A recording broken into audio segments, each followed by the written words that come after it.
Welcome everyone to the first event in this fall Environmental Resilience Speaker Series, jointly presented by Indiana University's Integrated Program in the Environment and the Environmental Resilience Institute. I am Sarah Mincy. I'm the Director of the Integrated Program in the Environment, and I'm joined by Janet McCabe, who's also co-hosting today. Janet's the Director for the Environmental Resilience Institute. Hi, everyone. So we're so pleased that you're able to join us today. Making lemonade out of lemons has gotten to be a routine with most of us these days. And this virtual speaker series is the latest frosty glass.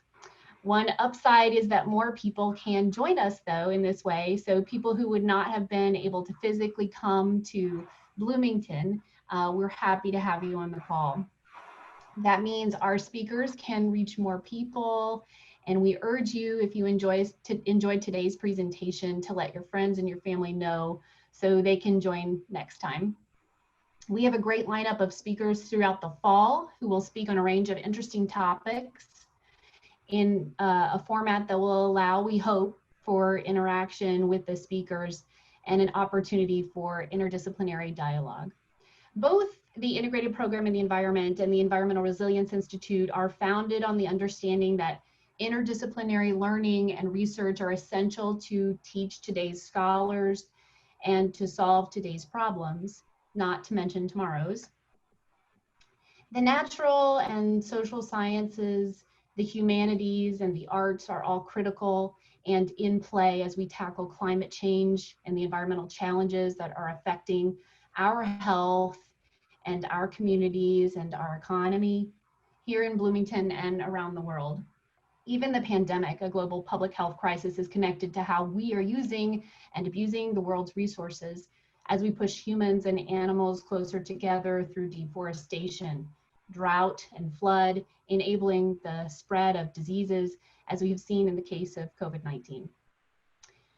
I want to share just a little bit with you about the Integrated Program in the Environment. IPE was founded in 2012 under the auspices of the Provost and the leadership of the O'Neill School of Public and Environmental Affairs, the College of Arts and Sciences, and the School of Public Health. And we bring together all of the environmental and sustainability scholarship across the various schools and departments on the Bloomington campus. IPE is made up of over 120 faculty and nearly 1,000 students studying the environment from all disciplines, the sciences, the arts, and the humanities, across more than 25 different degree programs. So we're really excited to be a part of this speaker series that can reach these faculty and students, as well as the general public. Janet, you want to say a few words about ERI and move on to introduce our speaker? I would like to. Thanks, Sarah. ERI is a little bit younger than IPE. We were founded in 2017 as part of the IU Grand Challenge Prepared for Environmental Change. And there you can see our little house there on the corner of Park Street where nobody goes anymore, but we hope we will sometime. Our mission is to enhance resilience to environmental change and climate change in Indiana and beyond by accurately predicting impacts and effectively partnering with communities to implement feasible, equitable, and research-informed solutions. Sarah and I want to thank, well, I want to thank the people who put this series together, Sarah being one of them, and also Adam Fudikar, who is a fellow with the Environmental Resilience Institute. And also I want to thank Mariana Keynes, a recent PhD recipient from the O'Neill School, who's worked with us on a number of projects. I think they've done just an excellent job of finding a range of speakers on different topics for this fall series. And as Sarah said, we're needing to find good things to spend our time on and keep learning and keep interacting as we deal with COVID here.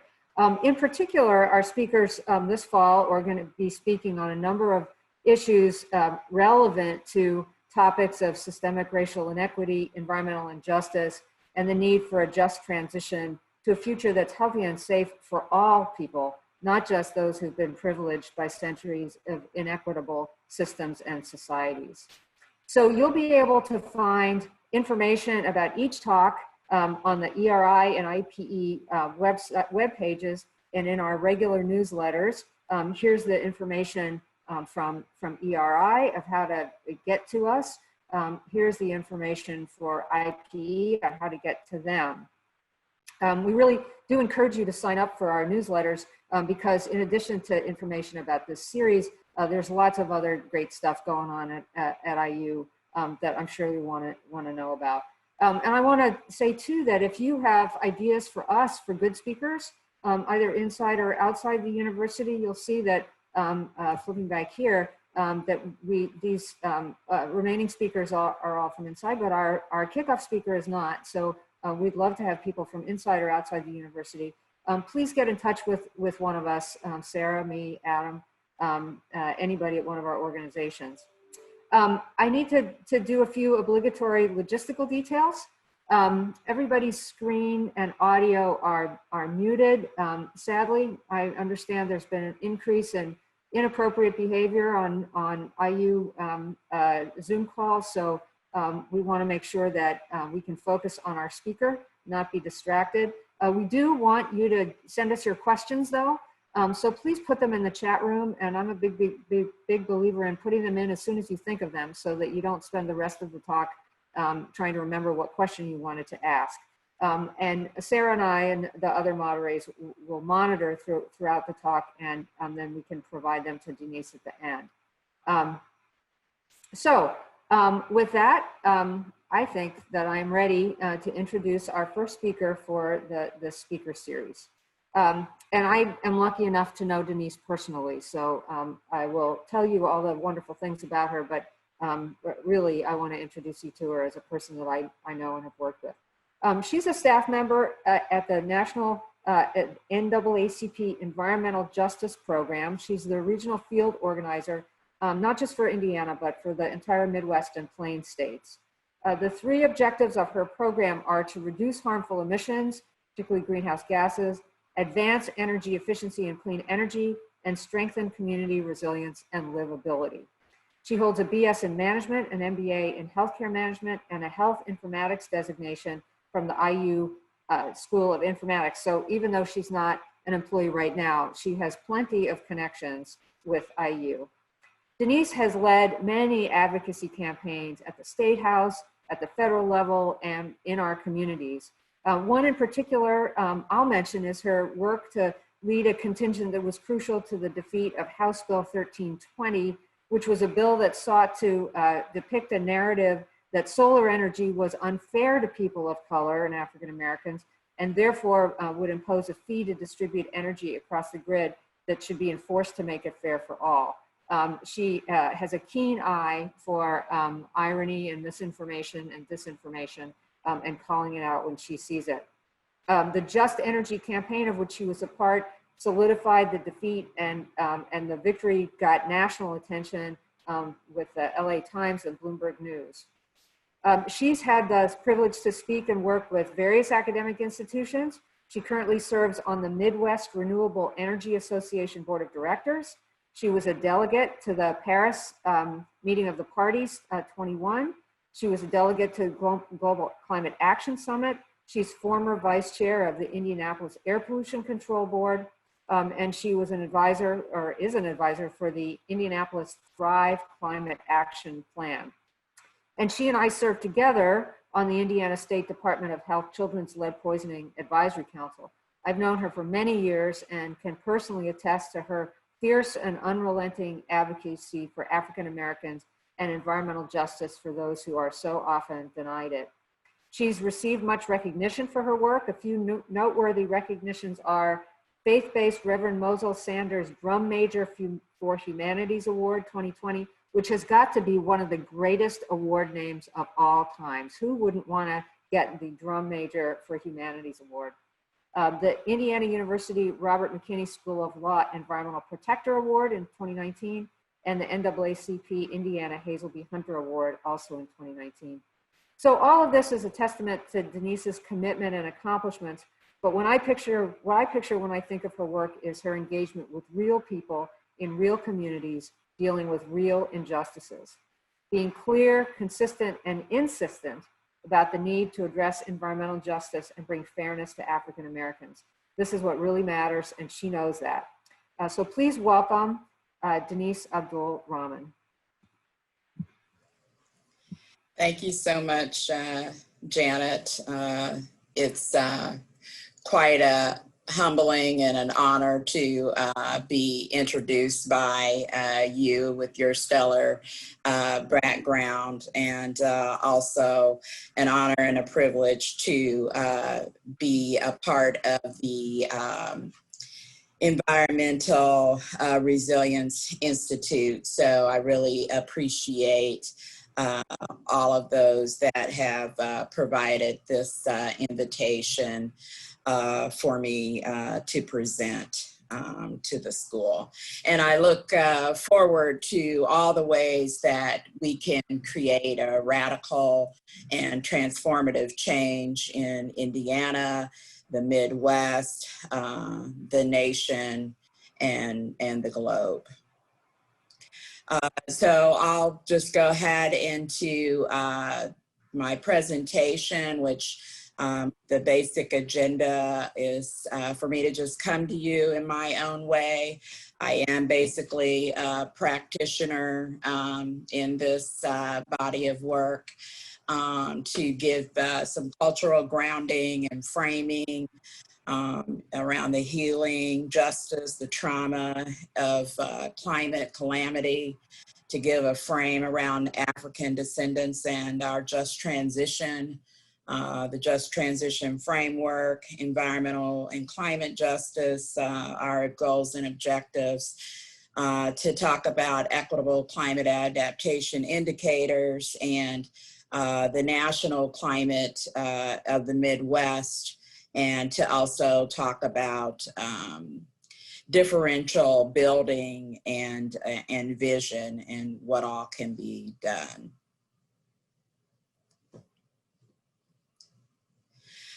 So coming in my own way, I come from a mother who started the very first Head Start in Lafayette, Indiana. She was a women's rights activist that traveled to Beijing, China at the same time as Hillary Rodham Clinton, fighting for the rights of the Chinese women and other women around the globe. And she taught self-care to young women of HBCUs. And my Big Mama picture below, March for Jobs for Justice, which that historic day has just recently passed, August the 28th. She went in 1963 during the Dr. King's I Have a Dream speech.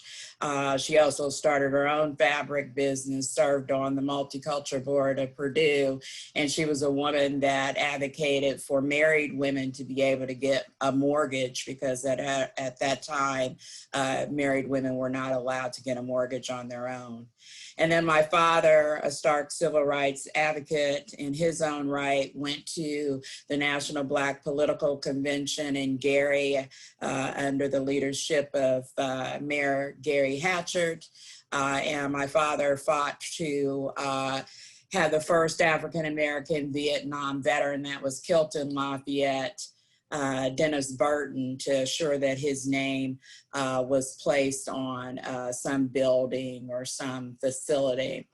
And I want to, in that same kind of context, take just one moment to really lift up the names of Danielle Perdue, Jacob Blake, Breonna Taylor, and so many more that have gone by, that have been murdered during this time and not receiving equity in 2020. And then I myself have marched in the first Women's March. I spoke at the UN Women in New York on gender, women, and climate change, and marched in the streets of the Conference of Parties, where there were 15,000 of us in the streets, and did a Black Lives Matter action in the Le Bourget at that time in Paris, France. I gained a global perspective at that time, connecting with many people around the world, and even meeting a woman from Palestine that shared how the women there are not taught how to drive, and that they're not allowed to learn how to swim. And so they have the highest mortality when flooding occurs there. And speaking with people from Sudan who are having basically war even at this time over water. The northerners in the east continent of Africa want to water their camels, while Sudanese are wanting the water to live for human life and for vegetation. So from the perspective, again, of African descendants seeking a just transition, we've been seeking a just transition for over 401 years. We've been traveled across the transatlantic slave trade, over 12 million of us. Our people were enslaved, and we endured the African descendant Holocaust, i.e. the strange fruit.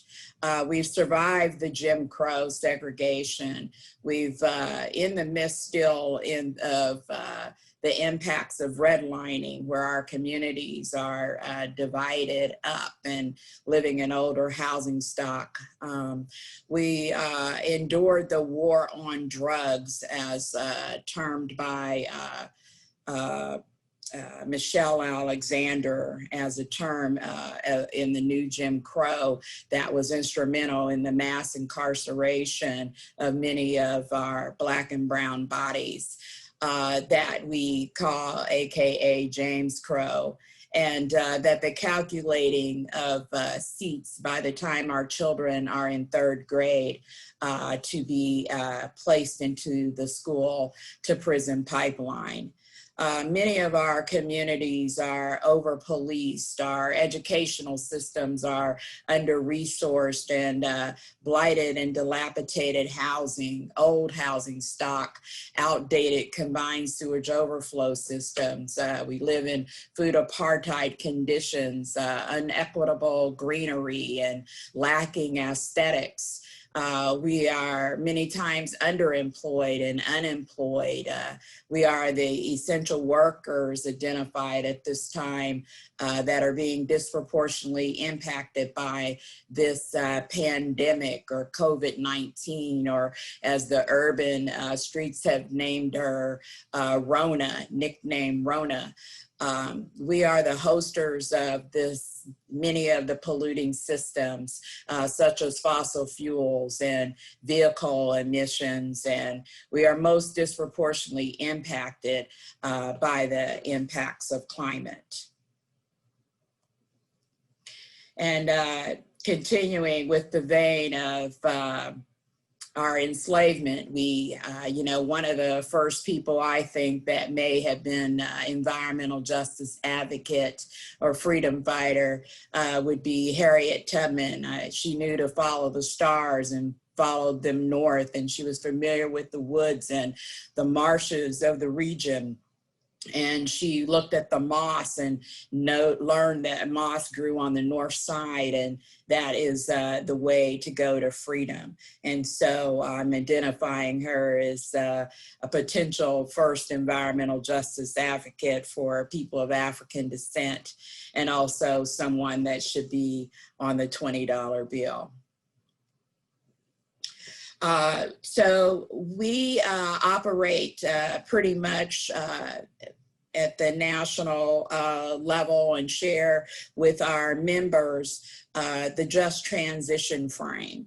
And this Just Transition Frame was developed by the movement generation with the Our Power campaign, which the NAACP is a member.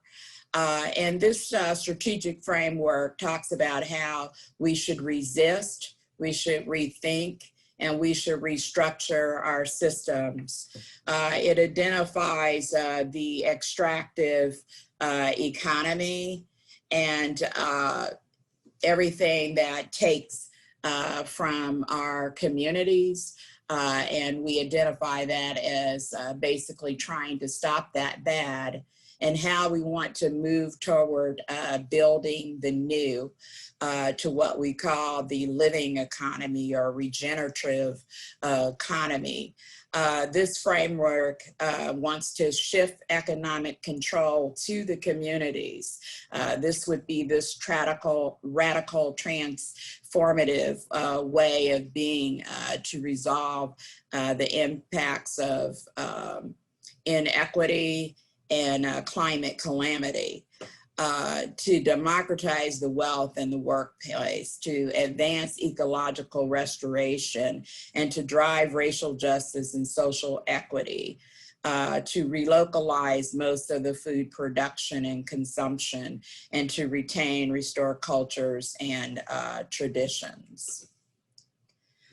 So the NAACP program, we do this, we've identified environmental injustices that, including climate change, do have a disproportionate impact on communities of color and low-income communities in the United States and around the world. The NAACP Environmental Justice Program was created to provide resources and support to community leadership in addressing this human and civil rights issue by advocating for 3 objectives. We want to reduce harmful emissions, particularly greenhouse gases, and we combine that action on shutting down coal plants and other toxic facilities at the local level, as well as building new toxic as well as stopping the building of new toxic facilities with advocacy to strengthen the development and monitoring and enforcement of regulations at federal, state, and local levels. Also, it includes a focus on making corporations responsible and accountable. And this is an action that we did opposing Indianapolis Power and Light, asking them to retire the coal-fired power plant by 2016. This was before masks were seemingly required because we identified ourselves as unable to breathe. We infuse art with our young people to be involved and to simply depict how these polluting systems are impacting them and how they, in fact, want energy, democracy, energy justice. We advance energy efficiency and clean energy. We work at the state level on campaigns to pass renewable energy and energy efficiency standards, while simultaneously working at the local level with small businesses and unions and others on developing demonstration projects to ensure that communities of color are accessing revenue generation opportunities in the new energy economy, while providing safer, more sustainable mechanisms for managing energy needs for our communities and beyond. And we strengthen our community's resilience and livability. We work to ensure that communities are equipped to engage in sustainability and climate action planning, that they integrate policies and practices that are advancing food justice, that are advocating for transportation equity, that uphold civil and human rights in emergency management, and that facilitate democracy. And here is actually my brother, who's a stark fisherman, and I dare not tell him that the fish that he's pulling out of the Wabash River in Lafayette, Indiana, may have mercury and other pollutants. Now I just want to give some examples across the nation and here in Indiana of some of the work that is being moved to create this transformation, to create this differential building that will help to mitigate climate impacts that will help communities to be adaptive, and that will also transform and move equity and climate resiliency at the same time. Here pictured is President Dedric Doolin of the NAACP Cedar Rapids in Iowa, and he is working on plans to deploy solar on the Mount Zion Baptist Church. You can see pictured here the solar panels, so they've already had a solar audit, and then at the same time they just endured a horrific tornado in which this very same church was obliterated in many ways. And so now we're looking to see how we can incorporate building this much better and much more sustainable since they've endured that tornado. And we have President Danielle Sydnor, who is the NAACP president of Cleveland. And she has been fighting. They have high levels of ozone and particulate matter there. And she spoke out about how asthma hits Black people particularly hard, and that the healthcare system often fails them, and that there's an estimated 15.3% of Black children that have the disease of asthma compared to 7.1 of their white counterparts, according to the Center for Disease Control and Prevention. And overall, African Americans are nearly 3 times as likely to die from asthma than white people. And here we have President Teresa Haley, who is of the State Conference of Illinois, and she has been fighting to shut down the Doolin coal plant. She worked with the City Council and other leaders in the environmental movement to get them to commit to shutting down many of the units of this plant. She herself is an asthma sufferer.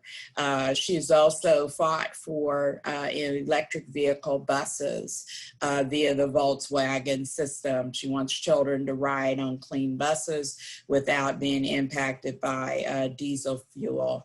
And she advocates for the training of young people with energy efficiency. And here we have Mr. Trayvon Moore, who's the NAACP youth leader in Grand Rapids. There you can see that they're creating food resilience for them. And he says that many facets to the environmental justice goes hand in hand with food sovereignty, and leading a sustainable lifestyle by growing your own food cuts down on food costs and shipping waste and fuel consumption associated with the produce transportation and many other environmental issues. Not only is this gardening is rewarding and therapeutic for the mind and body. And the Greater Grand Rapids youth also partnered with the Thomas Street Garden to start this garden for the youth, and it's located in a predominantly Black and brown neighborhood on the southeast side of Grand Rapids, a neighborhood that has historically been under-resourced and overlooked by community-based initiatives. So not only has this garden provided a green space for youth to interact with the environment in an urban setting, it has started a meaningful conversation about health disparities and linked to poor diet in Black and brown communities, and that their overall goal is to educate the public on the statistics and shed lights on the disparities and actively work to find the solutions to the problems.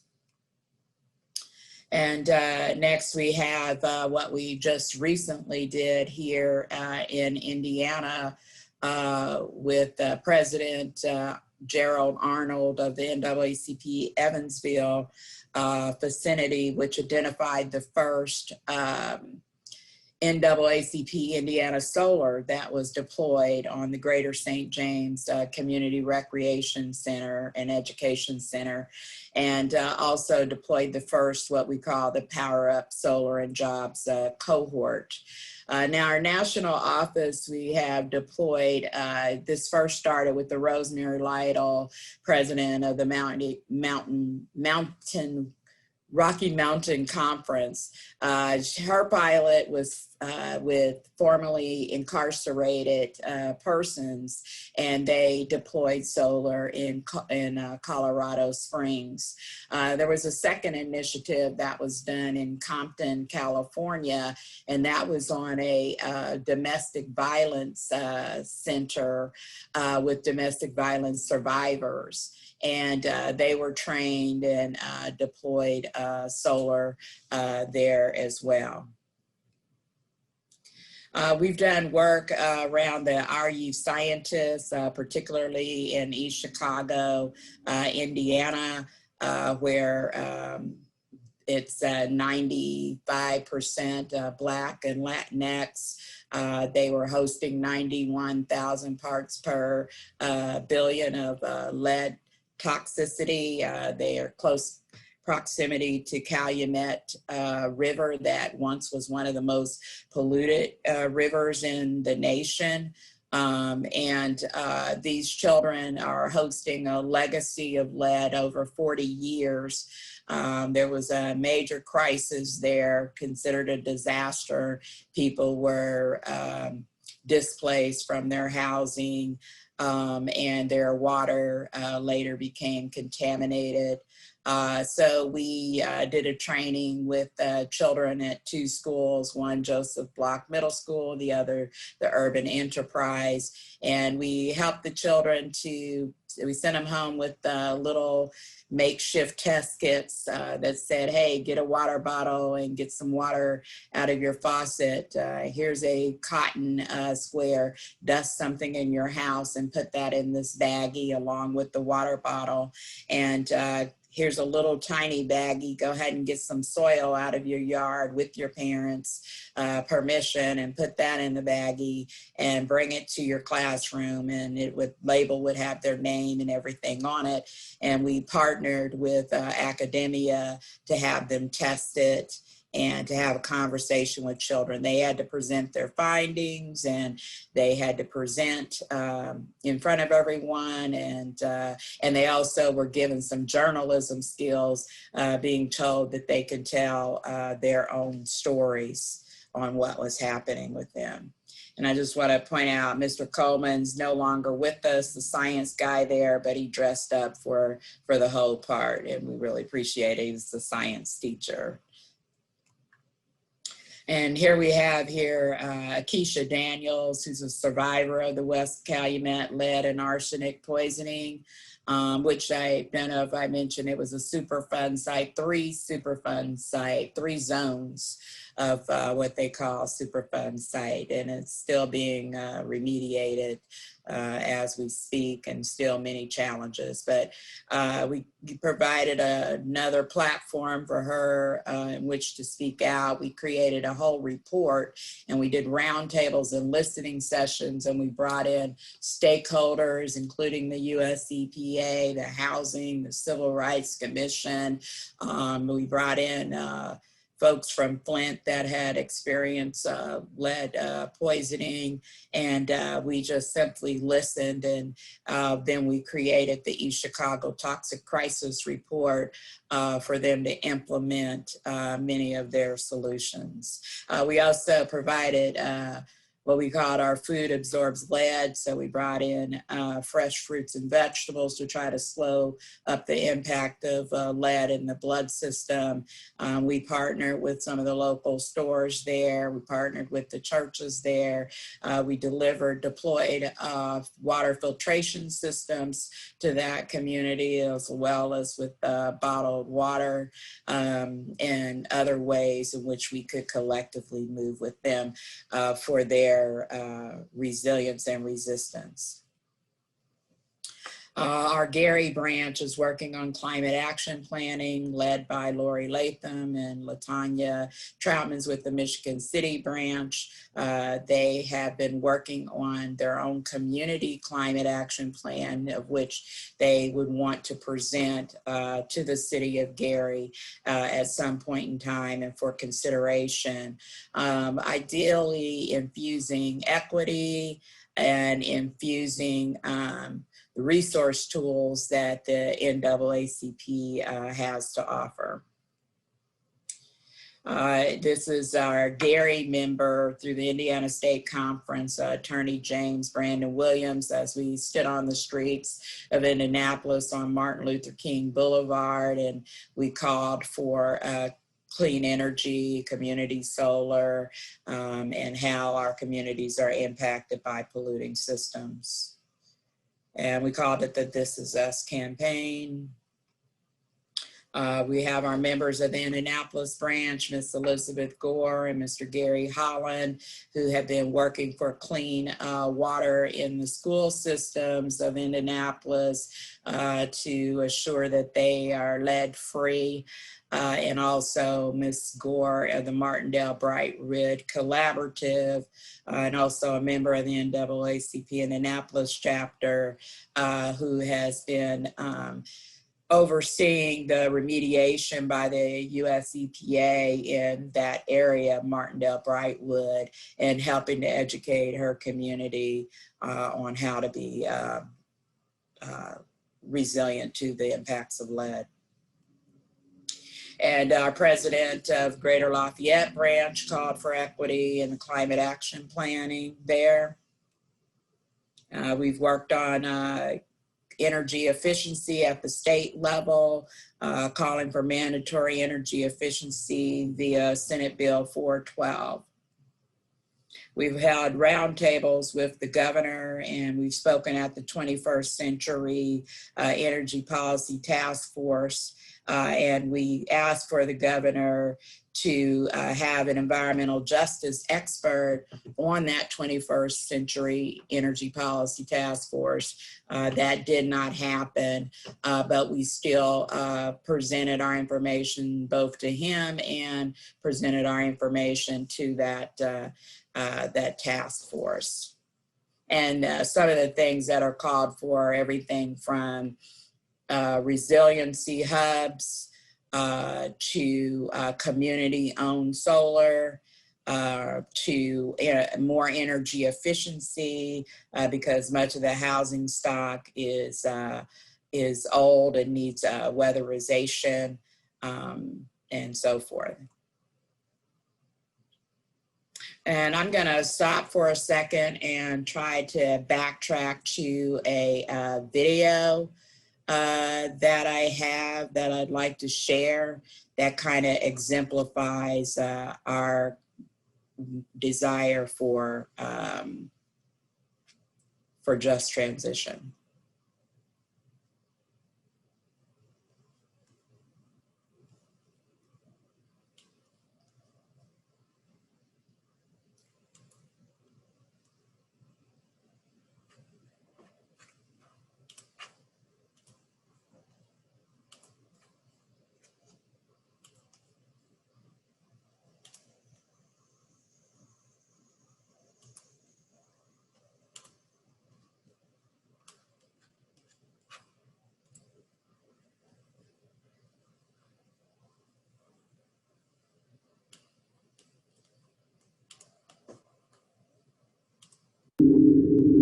The thing about hip hop today is it's smart, it's insightful. Let hip hop lead the way to a great future. We could see a much deeper economic downturn. Global warming is real. Fires have been fueled by high rate of asthma stated by Katrina. Were sure to follow, and now they are. Now is the time to make justice a reality for all of God's children. It would be fatal for the nation to overlook the urgency of the moment. Yeah, I make the track sound good. And do that, got a message for the hood. It's time to go green, we gotta go green. The food ain't fresh and the air ain't clean. from the hood to the birds, everybody go scream. Dr. King, we living your dream. My president is black, but he's going green. So my president is black, but he's going green. So my president is black, but he's going green. And got my president back. Now we do the same thing. Why your little cousin got asthma? Auntie got cancer. I know you know the problem, but you never knew the answer. You want the answer? Listen to my stanza. When it come to cold, they be stripping like a dancer. Who the company and who the boss like Tony Dancer? Maybe one day we probably get a chance to have a conversation about conservation. Rather condemnation, folk compensation. Look, I'm from the hood. We need better food and better air. You probably wouldn't never care. You ain't never there. Rappers never rap about it. They rather act hard while these companies doing toxic in my backyard. I'm from the hood. The refinery ain't that far. Something like my neighbor ain't doing me no favors. We need more classes, not more sales. Man, we need green jobs. We don't need no jails. I said it's time to go green. We gotta go green. The food ain't fresh and the air ain't clean. From the hood to the birds, everybody go scream. Dr. King, we living your dream. My president is black, but he's going green. So my president is black, but he's going green. So my president is black, but he's going green. I got my president back. Now I'll do the to same put the thing. people that most need work with the work that most need done. We need funds. We can harness the sun. We can harness the wind. We can create jobs for my family and friends. And when I say I'm going green to the hood, it sound funny, but I'm talking about saving the earth and getting money. I'm talking about hundreds, thousands of M's. Do that go pull up in a hybrid on rims. So when I hit the block, y'all, the song gon' knock y'all. Car on E, but the car won't stop y'all.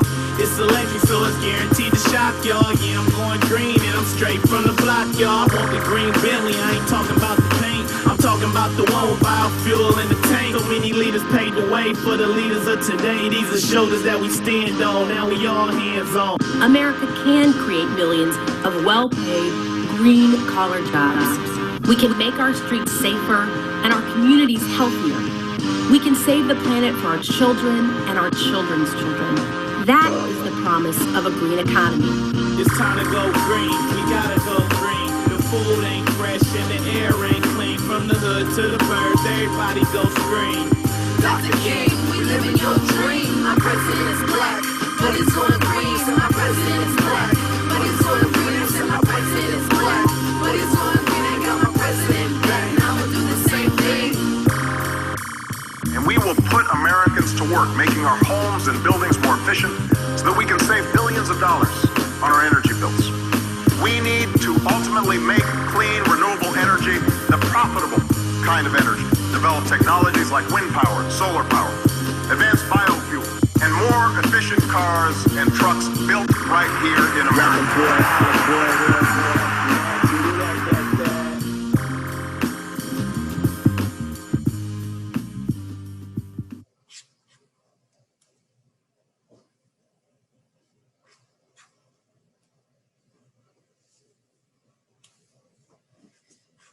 So that is pretty thematic and very culturally relatable, especially if one is trying to help many that are the most vulnerable, again, living with near proximity to polluting systems. We African Americans pay $49 billion to the energy sector, but only hold 1% of the energy jobs. If we are highly, because of inequitable systems, and we're in need of system change, that we are the ones highly impacted by this pandemic that is shining a light on inequities, then we may want to consider having culturally relatable information in policies and advocacies and I guess practicum. And then getting close here to wrapping up, just to share here in the Midwest that we had heavy flash flooding in the Chicago area. Some of the things that we're doing at the national level is providing equitable flood management training to our members. We may all recall that in Midland, Michigan, the rains led to a dam failure. Over 11,000 people were safely evacuated. I touched on the fact that there were major tornadoes in Cedar Rapids, Iowa, and perhaps beyond. There were some recent tornadoes in the Gary, Indiana area where their power was cut off. And of course, I always speak around, the challenges around agricultural yields and people living in food apartheid areas or lacking food access, and the price of food, how it's going to go up. And so how folks need to have their own access to food. Living in urban heat islands, it can be a challenge, and talking about how Big Mama never wants to turn up her air conditioning because she wants to keep her utility costs down, and how we're going to need to build cooling stations and heating stations in which she may be able to go play bingo and stay cool for a while, and or we can start ramping up the weatherization that she might feel comfortable turning up the air, and that we see that energy is a human right. No one should fear being cold in the winter or being hot in the summer. Everyone should have access to energy. The NAACP has what we call our Equity and Building Resilience and Adaptation Plan. And one might consider what constitutes strengthening resiliency through equitable adaptation planning. How do we assess the context comprehensively, so that effective methods are designed to be able to declare that a community is in fact resilient and has been that has been achieved. We must develop systems that address the needs and provide protection for those that are most vulnerable and marginalized. We have the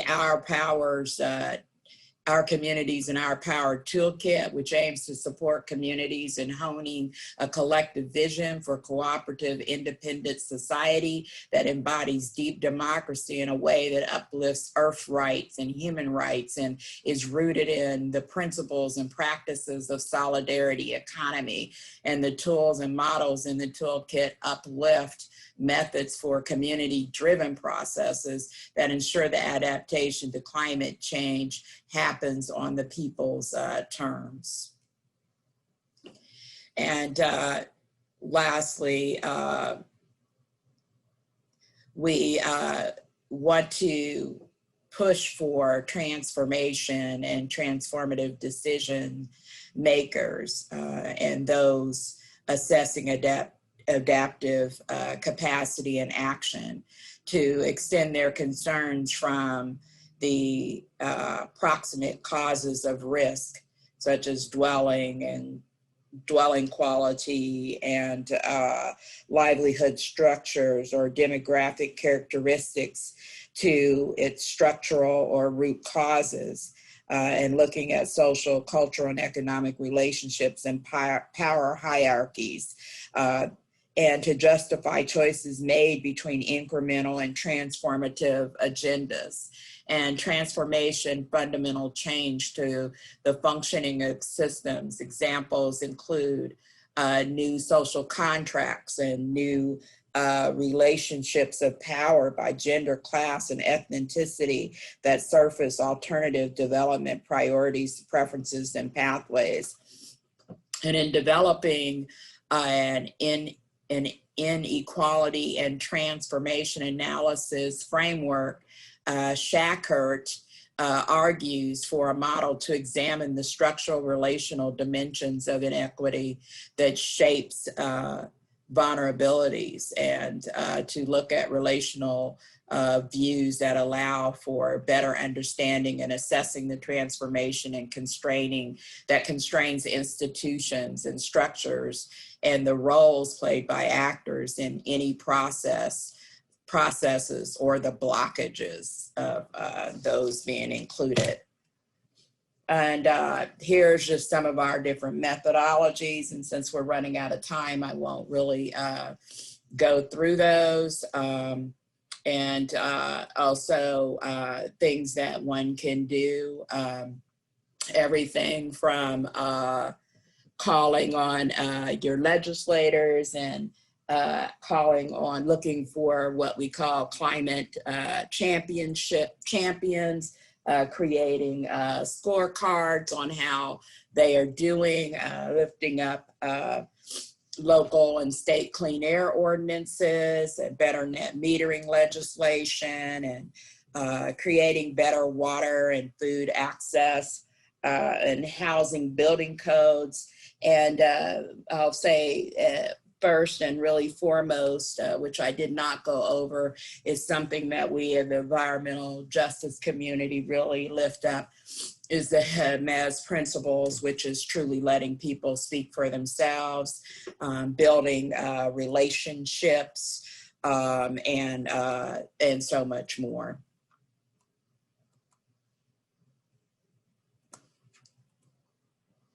And in conclusion, everybody can be great because anybody can serve. You don't have to have a college degree to serve. You don't have to make your subject and verbs degree to serve. You only need a heart full of grace, a soul generated by love. Thank you.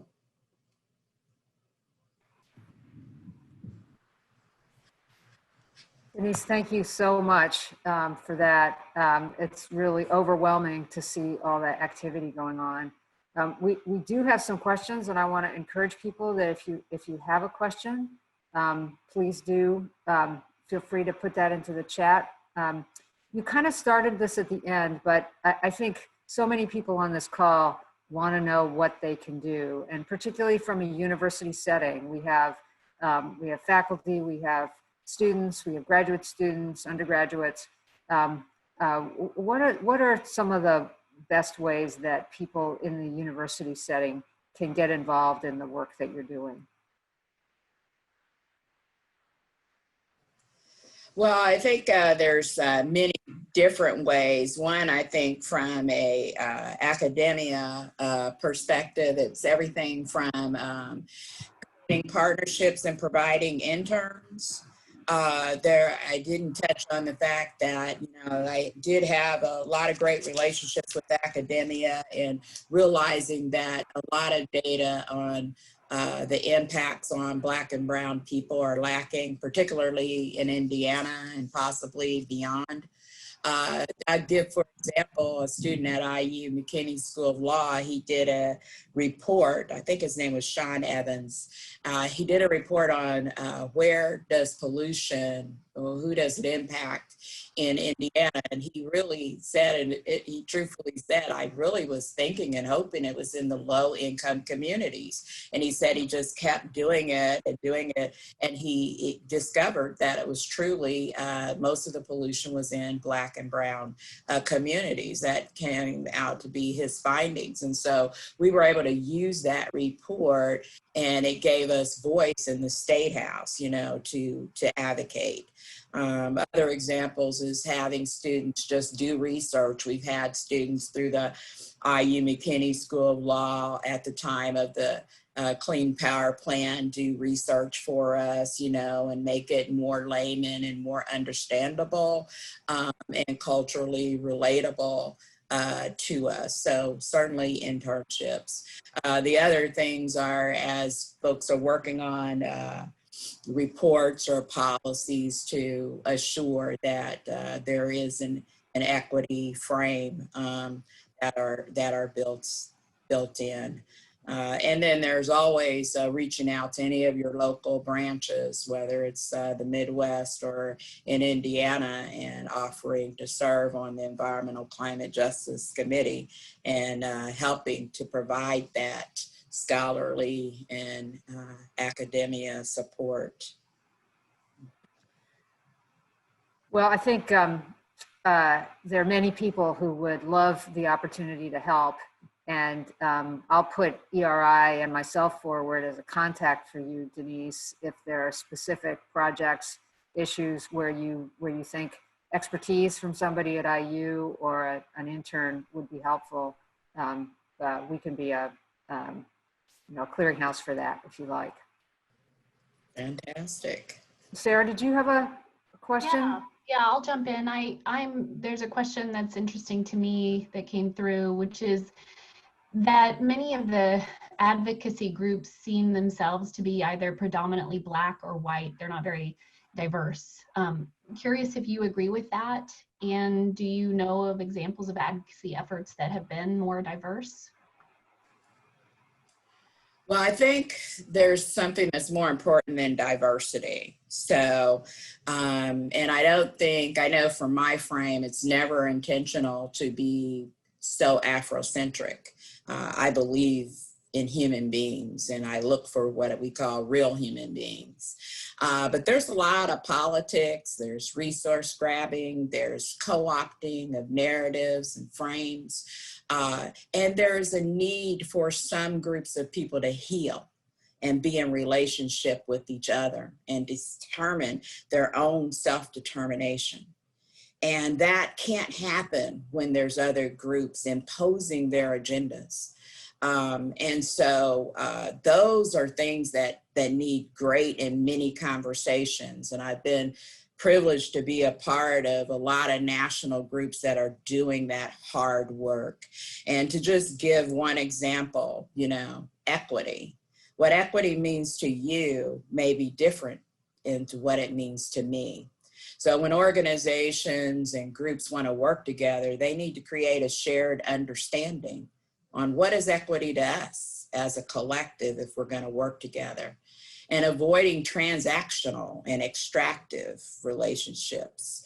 And I believe, and I think many that I've been hanging out with and learning from, is that relationships are truly key in all this body of work, because there's another system change we want. Maybe it's relationship changing on how we relate to each other, and certainly making human-centered decisions and not profit-driven decisions. And so it's really complex. So when you hear, and then also I know it seems provocative, it shouldn't, but to have someone say that I am advocating for a group that is truly most impacted by climate change should not be so threatening or so, there has to be a voice, and it's a truthful narrative, I believe, and a narrative that especially people of African descent that have not felt allowed to express. It's my truth. If someone is other folks have their own truth that they've always been able to tell. And I think we're just coming into a being where we're like, hey, we can tell our story. We can tell who we are. We can say the term Big Mama if we want to. It's okay. That's who we have, And so I try to do what I do to give that permission and to make it, I guess, mainstream acceptable, even though it hasn't probably been thought of in that way. What an important conversation. Thank you for that answer. I think so many of us who have been the recipients of privilege over time are really struggling to figure out how we engage properly and respectfully, but also constructively and productively. So, well, Denise, thank you so much. It's been a wonderful start to our series here. It's just been great to have you. We really appreciate the gift of your time. And even more, we appreciate the work that you're doing in our communities to help make this a fairer place for everybody, and especially for those of African descent in our communities. On behalf of Sarah and everybody, I will thank you for joining us. And I'll close this off and invite you all to come back again next time. Both of our websites, IP and ERI, will have information about this series. So tell your friends, tell your neighbors, and stay safe and well, everybody. Thanks. Bye, everybody. Thank you.